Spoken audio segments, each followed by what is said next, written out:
Hello everyone. This video is the third part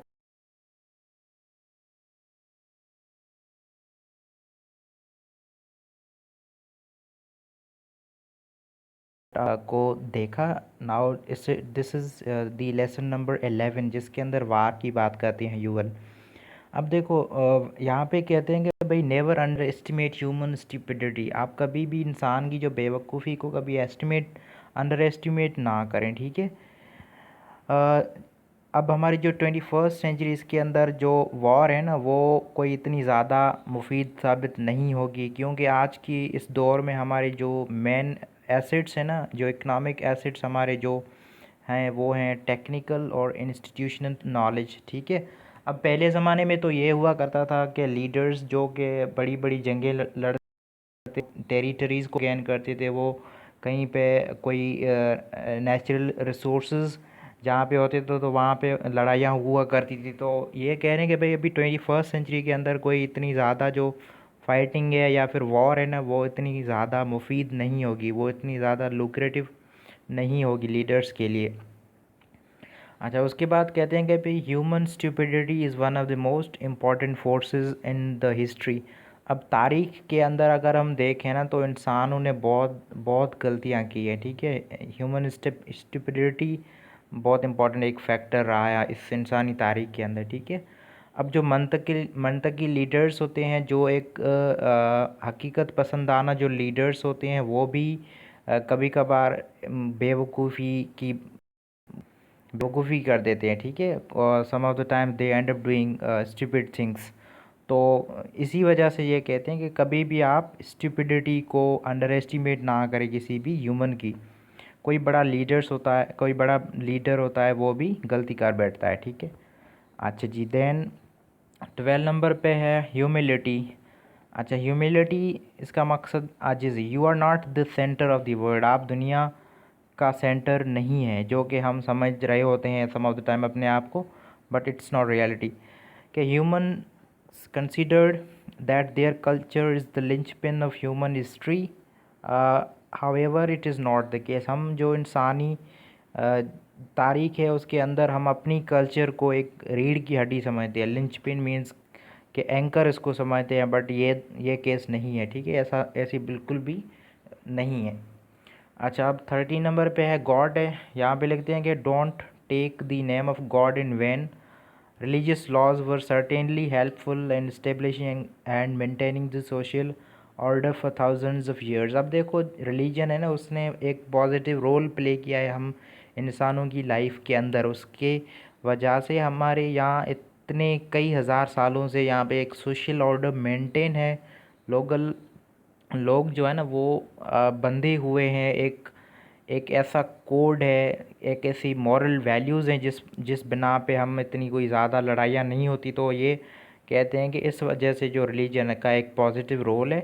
उसके बाद ये बोलते हैं, जैसे रिलीजन हमें कहता है ना कि आप कोई भी ऐसी चीज़ किसी और से ना करें जो आप खुद से नहीं चाहते. मतलब कि जो आप खुद के लिए जो चीज़ नहीं चाह रहे ना, तो आप किसी और के लिए भी ऐसे ना करें. Do not do to others what you would not like them to do to you. तो ये एक बहुत इम्पॉर्टेंट सेंटेंस है इस पूरे चैप्टर का. अच्छा, अब 14 नंबर पे सेक्युलरिज्म है. हम इंसान सेक्युलरिज्म को डिफ़ाइन करते हैं ना इन टर्म्स ऑफ रिलीजन. हम रिलीजन के बेस पे सेक्युलरिज्म को डिफ़ाइन करते हैं, बट ये कहते हैं कि भाई सेक्युलरिज्म है ना, वो लाजमी नहीं है. पहली बात तो ये कह रहे हैं एक्नॉलेज योर शेडो. और secularism enshrines the values of truth, compassion, equality, freedom, courage and responsibility. अब सेक्युलरिज्म या कोई बंदा अपने आप को सेक्युलर कहलवाता है ना, इसका मकसद ये बिल्कुल भी नहीं है कि वो रिलीजन को नहीं मानता. उसके अंदर ये चीज़ें अगर हों ना, ट्रुथ है, compassion, equality, freedom, courage and responsibility, तो फिर अल्टीमेटली वो सेक्युलर बन जाता है. अच्छा जी, अब हमारा जो पार्ट नंबर 4 है वो है ट्रुथ. अब 4 नंबर पार्ट के अंदर जो 15 लेसन इग्नोरेंस. अब ये इम्पॉर्टेंट है और ये पार्ट भी इम्पॉर्टेंट है. अब इग्नोरेंस से मीनिंग ये है कि यहाँ पे इनकी जो आर्गुमेंट है वो ये है कि भाई हम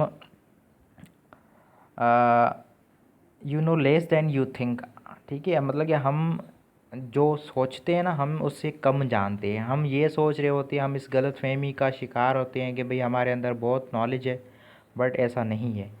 we know a little because we treat knowledge in the minds of others as if it were our own. अब यहाँ पे ये जो कहना चाह रहे हैं ना कि हम अपने आप को ना एक एक किस्म का धोखा दे रहे होते हैं। हम दूसरे लोगों के अंदर जो नॉलेज है ना, हम कभी कभी इंटरव्यूज़ देखते हैं, कभी कभी हम कोई किसी बंदे को सुन लेते हैं, उसके बाद हमें ये लगता है कि उसकी जो नॉलेज वो सारी की सारी हमारे अंदर आ गई, बट ऐसा नहीं है। हम दूसरों की जो इल्म है ना, जो दूसरों के दिमाग के अंदर, हम उसको अपना समझ लेते हैं, और यही हमारी इग्नोरेंस है। अच्छा, उसके बाद पीपल जो है ना वो अप्रिशिएट नहीं करते, वो बिल्कुल भी इस बात पे अग्री नहीं करते कि वो इग्नोरेंट हैं। ठीक है, वो अपनी इग्नोरेंस को कभी भी अप्रिशिएट नहीं करते। वो कभी भी इस बात पे नहीं मानते कि वो इग्नोर हैं। और यहाँ पे ये मेन चीज़ कि if you can not afford to waste your time you will never find the truth. अब देखो, आप if you are a student of maybe international system, आप इंटरनेशनल न्यूज़ को ज़्यादा पढ़ते हैं, इंटरनेशनल चैनल्स को देखते हैं, तो फिर आप बहुत कंफ्यूज हो जाते होंगे। आई होप कि कभी आप कोई नैरेटिव सुनते, कभी कोई नैरेटिव, तो चीज़ों को ना आप मल्टीपल रिसोर्सेज से आप पढ़ रहे होते हैं, मल्टीपल रिसोर्सेज से आप सुन रहे होते हैं। जैसे जैसे कि यूट्यूब के ऊपर आप बहुत सी इन्फॉर्मेशन आपको मिलेगी, बट उसको वेरीफाई करना ना बहुत बहुत मुश्किल है। ठीक है, आप कंफ्यूज हो जाओगे कि यार ये इन्फॉर्मेशन इतनी आ रही है, वेदर इट इज़ ट्रू और नॉट। तो आपको अगर हकीकी नॉलेज अगर हासिल करनी है ना, उसके लिए आपको ज़्यादा टाइम लगाना पड़ेगा। ठीक है, मल्टीपल सोर्सेज से आपने उसको वेरीफाई करना होगा। अगर आपके पास इतना टाइम नहीं है तो फिर आप डिस इन्फॉर्मेशन का शिकार हो सकते हैं। अच्छा जी, उसके बाद justice, our sense of justice might be out of date. हम जिस टाइप का जो जस्टिस चाह रहे होते हैं, हो सकता है वो अभी आउट ऑफ डेट हो चुका है, वो अभी एक्सपायर हो चुका है। अब देखो, यहाँ पे इनकी जो आर्ग्यूमेंट है वो कि most of the injustices in the contemporary world result from large scale structural biases rather than from individual prejudices, and our hunter gatherers brain did not evolve to detect structural biases। अब देखो, यहाँ पे ये बात करें कि जो injustices है ना वो इंडिविजुअल बेसिस पे नहीं होती। इनजस्टिस अभी जो इस ज़माने के अंदर जो हो रही है ना, वो एक लार्ज स्केल स्ट्रक्चरल बाइसेस की वजह से हो रही होती है। तो अब हमारा जो ब्रेन है, हंटर गैदरर का हमारा जो ब्रेन है, यह बेसिकली ह्यूमन बींग्स को इस बुक के अंदर ज़्यादातर हंटर गैदरर्स भी कहता है ये राइटर। तो हम जो इंसानों का जो ब्रेन है ना, वो ये छोटी जो इतनी बड़ी लेवल की जो स्ट्रक्चरल बाइसेस है ना, उसको समझने में नाकाम रहा है। हम इतना उसको सही सही समझ नहीं पाते, तो उस वजह से हमें पता ही नहीं है जस्टिस का। अच्छा, अब 70 नंबर पे पोस्ट ट्रुथ। अब देखो, कुछ फेक न्यूज़ हमेशा हमेशा के लिए रह जाती हैं, ये इनकी आर्ग्यूमेंट है। अब यहाँ पे एक बहुत इंपॉर्टेंट सेंटेंस लिखा हुआ है, a lie told once a lie, a lie told once remains a lie, but a lie told 1000 times becomes a truth. ये जो इनका कहने का मकसद कि अगर एक कोई झूठ है, उसको अगर हम एक मर्तबा कहते हैं तो फिर तो वो लाए है, बट अगर वही झूठ हम बार बार रिपीट करते हैं तो फिर वही झूठ सच हो जाता है। ठीक है, और ये वेरी ट्रू है, क्योंकि हम अभी जो दुनिया चल रही है ना, इसके अंदर यही है, एक बात को बार बार बम्बार्ड किया जाता है तो लोग उसको सच मानते हैं, सच समझ जाते हैं। अच्छा, अब जर्मनी के chancellor Adolf Hitler Mein Kampf के अंदर उन्होंने लिखा था कि the most brilliant propagandist technique will yield no success until one fundamental principle is borne in mind constantly. अब देखो, उस दौर में भी 1941 42 वहाँ पर भी जो मैन ऑफ हिटलर ने अपने बुक के अंदर लिखा था प्रोपेगेंडा के हवाले से कि सबसे जो बेस्ट प्रोपेगेंडिस्ट टेक्निक है ना, वो भी आपके लिए कुछ भी फ़ायदेमंद साबित नहीं होगा जब तक आप किसी एक बुनियादी असूल को बार बार उसको रिपीट नहीं करोगे लोगों के दिमागों में। तो आप समझ सकते हैं इसकी कि क्या इम्पोर्टेंस है। अब देखो जो नेक्स्ट पॉइंट है कि the truth is that truth was never high on the agenda of homo sapiens. अब देखो हम इंसान हैं ना, हम जो होमो सेपियंस हैं, हमारी रगों में आ, सच कभी था ही नहीं, ठीक है। हमने कभी भी ट्रुथ को प्रायोरिटी नहीं दी। तो ये इनकी अपनी आर्ग्यूमेंट है राइटर की। और next, if you get your news for free you might well be the product. अब देखो मैंने पीछे एक पॉइंट छोड़ा था ना, तो मैंने बोला था कि मैं नेक्स्ट जो लेसन उसके अंदर ये सेम पॉइंट रिपीट होगा, तो फिर मैं आपको वहाँ पे एक्सप्लेन करूँ। अब देखो आपको कोई चीज़ फ्री में मिल रही है ना, तो इसका मकसद आप ये समझ लें कि आप ही असल में प्रोडक्ट हो। वो चीज़ आपको फ्री में मिल रही है, वो प्रोडक्ट नहीं है, आप ही प्रोडक्ट। अब देखो इसका मैं आपको एग्जांपल मैं खुद का ही दे दूँ। अब देखो मेरी प्रोडक्ट ना वो कौन हो, you are the product of me, you are the product for me. मैं अपनी जो इन्फॉर्मेशन आप तक फ्री में पहुंचा रहा हूँ ना, तो मेरा प्रोडक्ट कौन हो गए, आप हो गए। तो प्लीज़ ऐसे चीज़ करें, वो काइंडली वेरीफाई किया करें कि आपको जो फ्री इन्फॉर्मेशन मिल रही है वेदर वो ट्रू है या ट्रू नहीं है। अच्छा जी, अब नंबर 18 पे साइंस फिक्शन की बात है। अब देखो युवल कहते हैं कि भाई जो फ्यूचर हम जो मूवीज़ में देखते हैं ऐसा बिल्कुल भी नहीं है, क्योंकि इंसान जो है ना वो जो ह्यूमन बींग्स है वो एक दूसरे से अच्छे से तावन कर सकते हैं, इस वजह से वो एक दूसरे के साथ हैं, ठीक है। और ये इंसानों की सबसे बड़ी खूबी है, एक दूसरे से तावन करना। और जो इंसान है वो बिलीव करते हैं फिक्शंस के अंदर, इस वजह से भी वो एक दूसरे के बहुत करीब होते हैं, ठीक है। अच्छा, अब मैंने आपको पहले जो पार्ट 1 के अंदर बोला था कि इसके टोटल 4 पार्ट्स हैं, मैं उसके लिए आपसे माज़रत चाहूँगा क्योंकि इसके टोटल 5 पार्ट्स हैं। अच्छा, नंबर 5 जो है रेजिलियंस है। अब 19 नंबर पे जो 19 लेसन या फिर चैलेंज के हैं वो है एजुकेशन। अब देखो इन्होंने जो बात की, इंफॉर्मेशन टेक्नोलॉजी के अंदर इतना रिवॉल्यूशन आ रहा है, रिडंडेंट हो जाएंगे लोगों के पास इतने स्किल्स नहीं होंगे, वो हाईली जो क्वालिफाइड लोग नहीं होंगे जो कि इतनी कम्पिटिटिव इन्वायरमेंट के अंदर काम करेंगे। तो उसके लिए ये कुछ सॉल्यूशंस भी देते हैं कि भाई एजुकेशन के हवाले से क्या होना चाहिए, जो तब्दीली है ना वो एक कांस्टेंट होनी चाहिए, और किस टाइप की एजुकेशन हमें फ्यूचर में ज़रूरत पड़ेगी। तो ये 4 चीज़ पे मुश्तमिल है। एक इनका जो सी है ना, दैट इज़ क्रिटिकल थिंकिंग और कम्युनिकेशन, कोलैबोरेशन और क्रिएटिविटी, ठीक है। ये 4 चीज़ इसके ऊपर अगर हम इन फ्यूचर काम करें ना, तो हो सकता है कि हम अपने आप को इतना कॉम्पिटिटिव बना दें कि हम फ्यूचर के चैलेंजेस का सामना कर सकते हैं, ठीक है।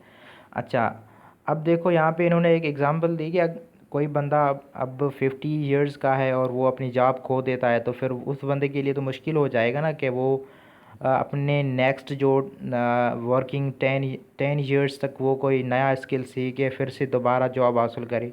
तो ये बहुत मुश्किल हो जाता है उस बंदे के लिए। तो इस वजह से ये बोलेंगे हम अभी से प्लानिंग कर लें, जिसके अंदर ये एजुकेशन के जो 4 C's की बात करते हैं, ठीक है।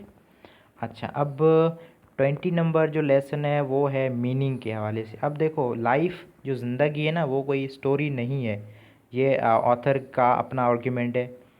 और हम होमो सेपियंस ना वो स्टोरीज़ के अंदर बिलीव करते हैं, ठीक है। हमारी ये साइकोलॉजी रही है कि हम we believe in the stories, हम ज़्यादातर फैक्ट और फिगर के अंदर बिलीव नहीं करते। ये अपने चैप्टर नंबर 1 डिसइल्यूजनमेंट के अंदर भी इन्होंने बात की थी कि होमो सेपियंस ना वो स्टोरीज़ के अंदर ज़्यादा बिलीव करते हैं, they do not believe in the reality, या फिर वो फैक्ट्स फिगर्स की बात नहीं कहते, मैथमेटिकल फार्मूलाज वगैरह उन पे इतना ज़्यादा उनका बिलीफ नहीं होता जितना स्टोरीज़ के अंदर होता है।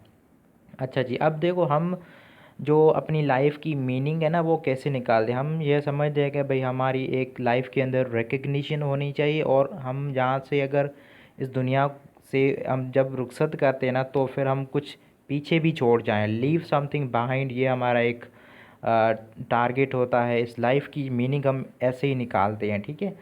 अब मीनिंग ऑफ लाइफ ना ये अपने आथर की अपनी जो सोच है, वो कहते हैं कि meaning of life lies in suffering and exploring. अगर आपको हकीकी ज़िंदगी की मानी आपने जाननी है तो आपको एक तो सफरिंग में से मिलेगी, फिर आप एक्सप्लोर करें चीज़ों को, ठीक है, तब भी आपको ज़िंदगी का मकसद समझ आएगा। अच्छा जी, उसके बाद मेडिटेशन।